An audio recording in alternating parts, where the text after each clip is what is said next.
Colleen Hoover, Die 1000 Teile meines Herzens. Aus dem amerikanischen Englisch von Katharina Gansland. Gelesen von Merete Brettschneider. Eine Silberfisch-Produktion im Hörbuch Hamburg Verlag. Ich besitze eine beeindruckende Sammlung von Pokalen, die ich alle nicht gewonnen habe. Die meisten stammen von Flohmärkten oder aus Trödelläden. 2 hat mein Vater mir zu meinem 17. Geburtstag geschenkt. Nur ein einziger ist gestohlen. Den gestohlenen mag ich wahrscheinlich von allen am allerwenigsten. Ich habe ihn an dem Tag, an dem Drew Waldrop mit mir Schluss gemacht hat, aus seinem Zimmer mitgenommen.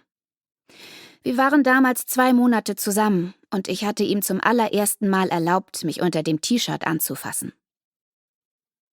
Als ich gerade gedacht habe, wie wahnsinnig toll sich das anfühlt, hat er auf mich runtergeschaut und gesagt: »Ich glaube, ich möchte nicht mehr mit dir zusammen sein, Merritt.« Während ich es schön fand, dass er mich streichelt, hatte er die ganze Zeit daran gedacht, dass er mich nie mehr anfassen will. Ohne eine Miene zu verziehen, bin ich unter ihm hervorgerutscht und aufgestanden. Nachdem ich mein T-Shirt wieder zurechtgezupft hatte, bin ich zum Regal gegangen und habe mir den allergrößten Pokal genommen, der darauf stand. Drew hat nie ein Wort darüber verloren. Ich finde aber auch, dass es so nur gerecht war.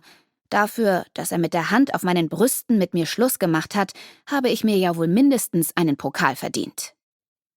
Diese geklaute Football-Trophäe war der Beginn meiner Sammlung. Seitdem kaufe ich mir jedes Mal, wenn in meinem Leben irgendwas Beschissenes passiert, einen Pokal dazu. Fahrprüfung nicht bestanden? 1. Platz im Kugelstoßen. Keiner lädt mich zum Schulball ein? 1. Platz beim Theaterfestival, Kategorie Einakter. Mein Vater macht seiner Geliebten einen Heiratsantrag? Little League Baseball Champions. Drew Waldrops Pokal habe ich vor 2 Jahren gestohlen. Mittlerweile ist meine Sammlung auf 12 Stück angewachsen, obwohl viel öfter als nur 12 Mal beschissene Sachen passiert sind, seit er mit mir Schluss gemacht hat.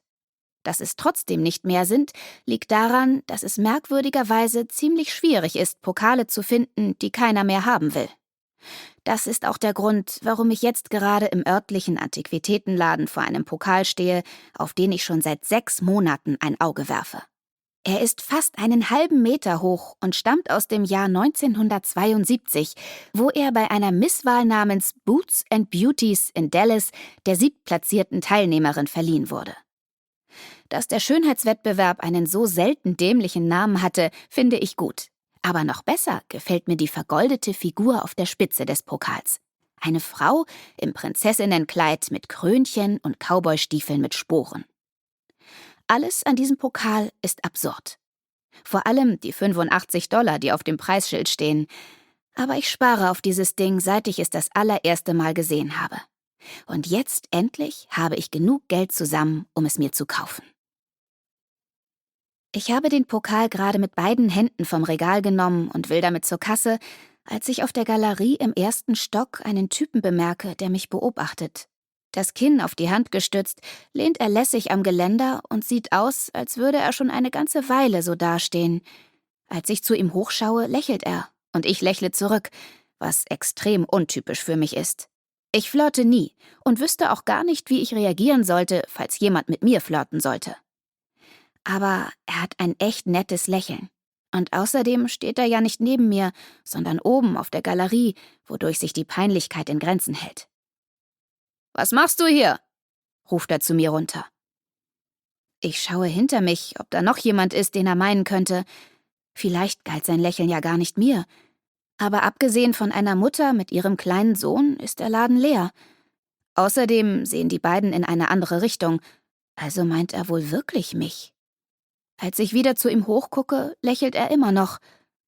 »Ich kaufe einen Pokal!« Sein Lächeln ist wirklich nett, aber er steht zu weit weg, um zu beurteilen, ob mir auch der Rest von ihm gefällt. Seine lockere Selbstsicherheit finde ich jedenfalls schon mal ziemlich anziehend. Die dunklen Haare hängen ihm ein bisschen zottelig ums Gesicht, aber das stört mich nicht. Ich weiß ja selbst nicht, wann ich meine zum letzten Mal gebürstet habe. Gestern nach dem Aufstehen, glaube ich. Er trägt einen grauen Kapuzenpulli, dessen Ärmel er bis zu den Ellbogen hochgeschoben hat, und der Arm, auf den er sein Kinn stützt, ist mit Tattoos übersät, die ich von hier unten aus nicht erkennen kann. Irgendwie wirkt er ein bisschen zu jung und zu tätowiert, um mitten in der Woche vormittags in einem Antiquitätenladen herumzustöbern. Andererseits könnte man sowas auch von mir behaupten. Ich müsste eigentlich in der Schule sein. Weil das Ganze allmählich doch ein bisschen peinlich wird. Wir hoffen, dass Ihnen diese Vorschau gefallen hat. Um dieses Hörbuch weiterhin bei Google Play Bücher anzuhören, verwenden Sie den Link in der Videobeschreibung.